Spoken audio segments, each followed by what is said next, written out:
आदतें अच्छी या बुरी होती हैं। अच्छी आदतों से हम जीवन में वो सब पा सकते हैं जिनकी हम इच्छा रखते हैं। दूसरी तरफ बुरी आदतें हमसे सब कुछ छीनने की शक्ति रखती है।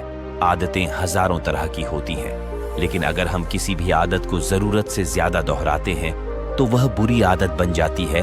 जैसे खाना कोई बुरी आदत नहीं है, लेकिन ज्यादा खाना या खाते ही रहना एक बुरी आदत है। बोलना कोई बुरी आदत नहीं है, मगर ज्यादा या बेवजह बोलना एक काफी बुरी आदत है।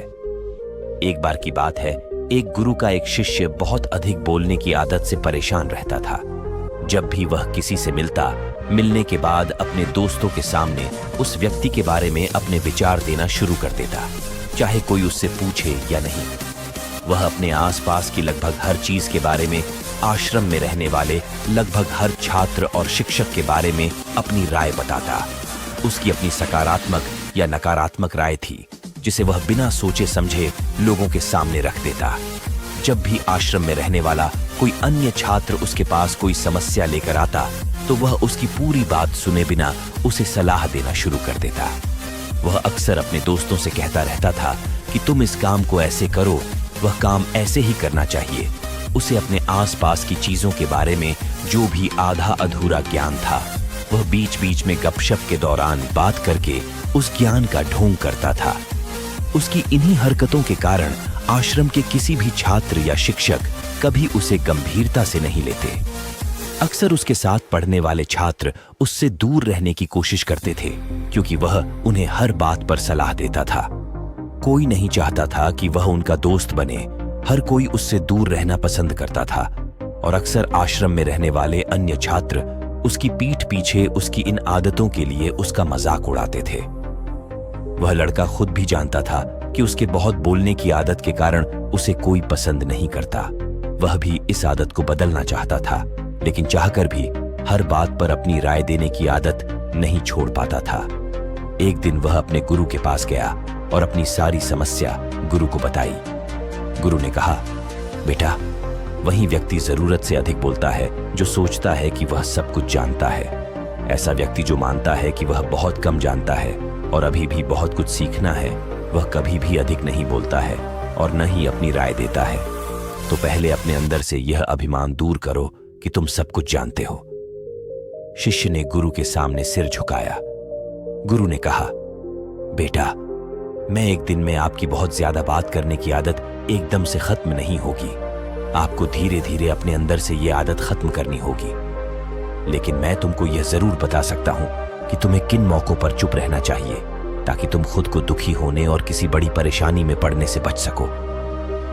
शिष्य ने गुरु की बात से सहमत होते हुए हां में सिर हिलाया। गुरु ने कहा, बेटा, इन 4 अवसरों पर प्रत्येक व्यक्ति को अपना मुंह बंद रखना चाहिए।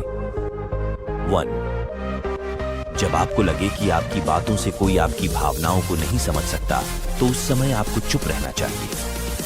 अक्सर हम अपने दुख दर्द लोगों को बताना शुरू कर देते हैं, जबकि हमारे आसपास रहने वाले ज्यादातर लोगों को इस बात से कोई फर्क नहीं पड़ता कि हमारे जीवन में क्या चल रहा है। हर व्यक्ति को केवल अपनी परवाह है। वह केवल अपने बारे में बात करना चाहता है। वह केवल अपने बारे में सुनना चाहता है। उसे हमारे जीवन की परेशानियों की परवाह नहीं होती और वह हमारे बारे में सुनना नहीं चाहता है।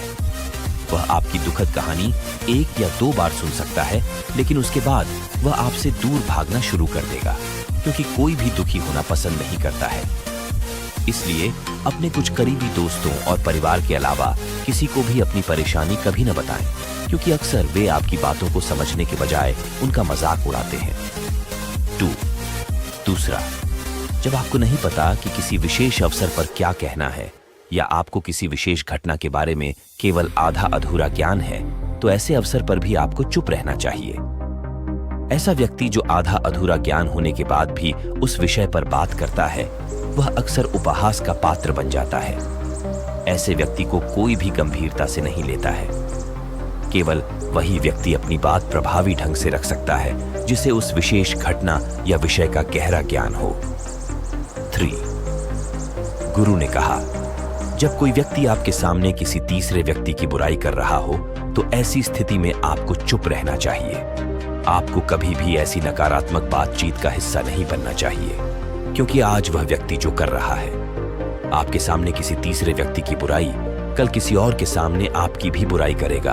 और इस बात की अधिक संभावना है कि आज आपने जिस तीसरे व्यक्ति की बुराई की है उसे भी इस बात का पता चल जाते तो आप पर ही मुसीबत आ सकती है।